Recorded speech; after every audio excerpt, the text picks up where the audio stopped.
Evo nas u još jednoj epizodi CRO-Opsa i danas ćemo se napokon pozabaviti s ovom važnom temom sa američkim predsjedničkim izborima, odnosno ne toliko s tom političkom stranom i pitanjem funkcioniranja društva i države, nego s tim što najvjerojatniji izbor novog američkog predsjednika Joea Bidena znači za sigurnosni angažman SAD-a u svijetu, odnosno sigurnosnu i obrambenu politiku, kako u Europi, tako i na drugim područjima.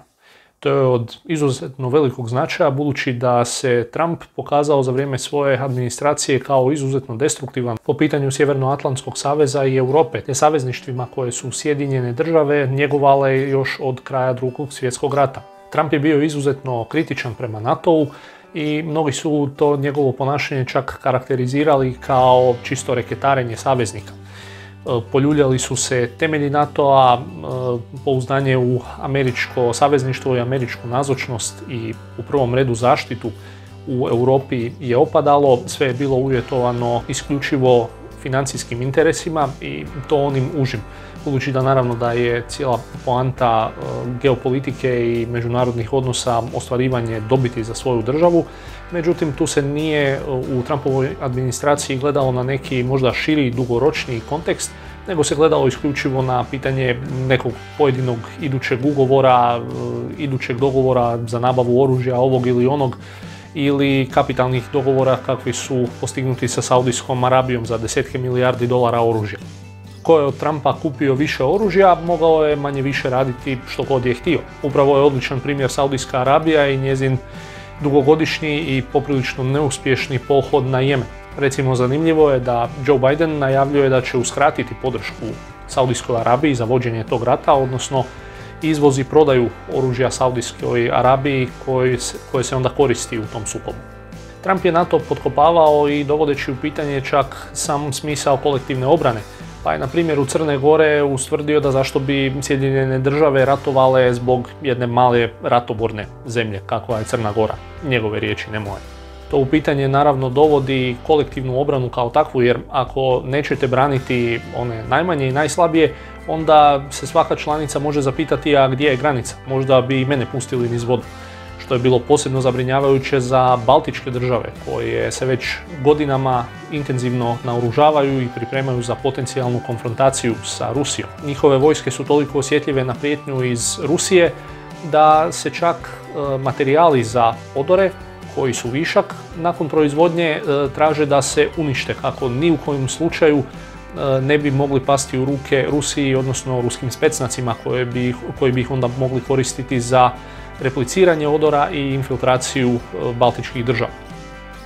Trump je osim vlastitog potkopavanja sigurnosnih mehanizama u Europi poticao i druge igrače u njihovim pretenzijama u Europi. Tako je primjerice stajao sa strane i promatrao kako Rusija širi svoj utjecaj posebno u hrvatskom susjedstvu na Balkanu kroz Srbiju i kroz prosrpske promjene u Crnoj Gori. Te nije imao ni riječi prigovora na nasilničko ponašanje turskog vladara Erdoana i njegove neoosmanske apetite, čak do točke da je nedavno prijetila i eskalacija tenzija između Grčke i Turske u otvoreni rat. Sve je to Trumpu bilo u redu. U posljednjim je mjesecima posebno odjeknula vijest da će povući 12.000 američkih vojnika iz Njemačke i najvjerojatnije ih prebaciti u Poljsku. U Njemačkoj je trenutno inače oko 35.000 američkih vojnika. No do ove promjene, odnosno seljenja, najvjerojatnije neće doći pod Bidenom, koji je najavio da će detaljno razmotriti tu ideju, te da će se fokusirati na ponovno građenje povjerenja između Sjedinjenih država i europskih članica NATO. Naime, za Bidena je ponovno Rusija glavna prijetnja u Europi i u skladu s tim treba konsolidirati redove, zaliječiti razbijena i poljuljana savezništva i zajamčiti Europi da su Sjedinjene države i dalje tu i da se u njih ponovno može pouzdati. To dakako znači i da će se pod kontrolu morati dovesti Turska i njezine remetilačke aktivnosti diljem Sredozemlja i samog Kavkaza. A kad smo već kod Kavkaza, spomenimo da je danas rat u Nagorno-Karabahu završio. 2000 ruskih mirotvoraca bi trebali kontrolirati situaciju u toj regiji, što se evo dogodilo iznenađujuće brzo. Ja sam očekivao pod pretpostavkom naravno da će Azerbejdžan ići na potpuno osvajanje Nagorno-Karabaha da će taj sukob trajati još dulje, ali evo, stvar je barem za sada gotova. Ne bih rekao da je ovo nekakvo trajno rješenje, odnosno da je pitanje dovedeno do svog završetka, ali vidjet ćemo hoće li se ovo primirje, odnosno mir, održati ili će nešto ponovno zapaliti novu rundu sukoba. Sad vas samo kratko želim pozvati da se pretplatite na kanal, dijelite i lajkajte video te komentirajte. A kliknite i onu ikonu zvonca kraj gumba za pretplatu da bi dobili obavijest svaki put kad izađe nova epizoda, jer na sve te načine podržavate moj rad. Ako ste u prilici, možete me i izravno poduprijeti putem Patreona i Paypala, za što sam linkove stavio u opis videa. Inače, kod Bidena je vrlo važno što se namjerava vratiti ugovorima između prvenstveno Sjedinjenih država i Rusije što se tiče kontrole nuklearnog naoružanja, prvenstveno ugovora START o ograničavanju strateškog nuklearnog oružja.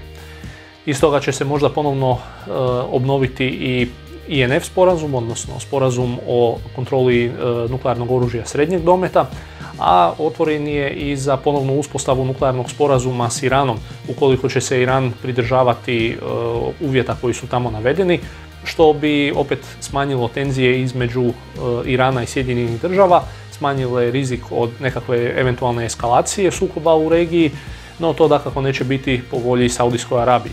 Povezano s nuklearnim oružjem, pitanje je hoće li Trump nastaviti s programom razvoja novog interkontinentalnog balističkog projektila koji je započet i koji bi trebao u konačnici zamijeniti doista već stare LGM-30 Minuteman III, koji su u upotrebi već više od 50 godina. I jedini su kopneni interkontinentalni balistički projektili koje Sjedinjene države imaju u operativnoj službi. Prema onome što smo do sada mogli čuti, to što će se reorijentirati na odnose u Europi, na popravljanje onoga što je Trump kompromitirao ili ugrozio, ipak ne znači da će postati previše popustljiv prema Kini. Naime, čini se da je Biden i dalje na nekakvoj Trumpovoj liniji što se tiče Kine, te da će mu ostati prioritet suzbijanje njezinog utjecaja i njezinog širenja, jer ju je označio kao glavnim globalnim takmacem Sjedinjenih država i glavnom globalnom prijetnjom. Sad, stvari koje se generalno Trumpu pripisuju kao vrlo pozitivne što se tiče vojnih operacija, da nije započeo nikakve nove ratove, da je počeo sa izvlačenjem i smanjivanjem američkih snaga iz inozemstva, Afganistan, Irak, Sirija. No, to se često radilo navrat nanos i sa teškim regionalnim posljedicama, kao što je primjerice puštanje Kurda na milost i nemilost turskom divljanju 2008. Netom nakon što su bili ključni za poražavanje Islamske države. Prema dosadašnjim najavama, Biden bi trebao ostati na liniji smanjivanja broja američkih snaga u inozemstvu, no čini se da neće trajno napustiti prošla žarišta, već da će u njima ostati barem snage koje su usmjerene na mentoriranje lokalnih postrojbi i protuterorističke operacije.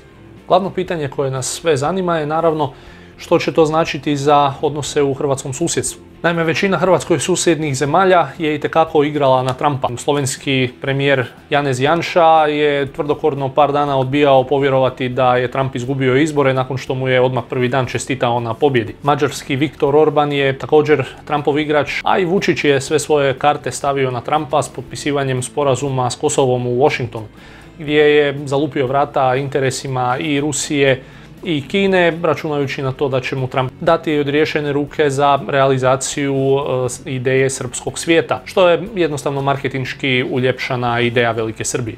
Milorad Dodik, vođa Republike Srpske, poznat po svojoj retorici o rušenju BiH, je također polagao karte na Trumpa. Sad, umjesto Trumpa, naravno, Biden je relativno dobro upoznat sa situacijom na Balkanu. Sasvim sigurno će se zalagati za cjelovitost BiH i suzbijanje ruskog utjecaja, što znači da će manevarski prostor za ideje srpskog svijeta postati suže. Što se Hrvatske tiče, ona se nije svrstala na neku pretjeranu stranu, s Trumpom nisu bili pretjerano dobri neki odnosi, čak je Hrvatska prije koji mjesec glatko odbila američkog državnog tajnika Mikea Pompea, koji je tražio da Hrvatska također zatvori vrata kineskoj 5G tehnologiji, što je Srbija pristala učiniti u sporazumu potpisanom u Washingtonu. Tako da Hrvatska nekakvih pretjerano dobrih ili značajnih odnosa sa Trumpovom administracijom kao takvom i nije imala i čak mu je na kraju dakle rekla i ne. Recite mi u komentarima što vi očekujete od Bidenove administracije, koliko će to utjecati na američki angažman u svijetu i posebno na Balkanu, što koja država može očekivati i za kog mislite da će imati najviše koristi. Ovo je jedna teoretska rasprava, tu nema pravih i krivih odgovora, svi možemo samo formirati neke pretpostavke na osnovi onoga što smo čuli, a hoće li se to tako zaista dogoditi ili ne, ostaje nam da vidimo.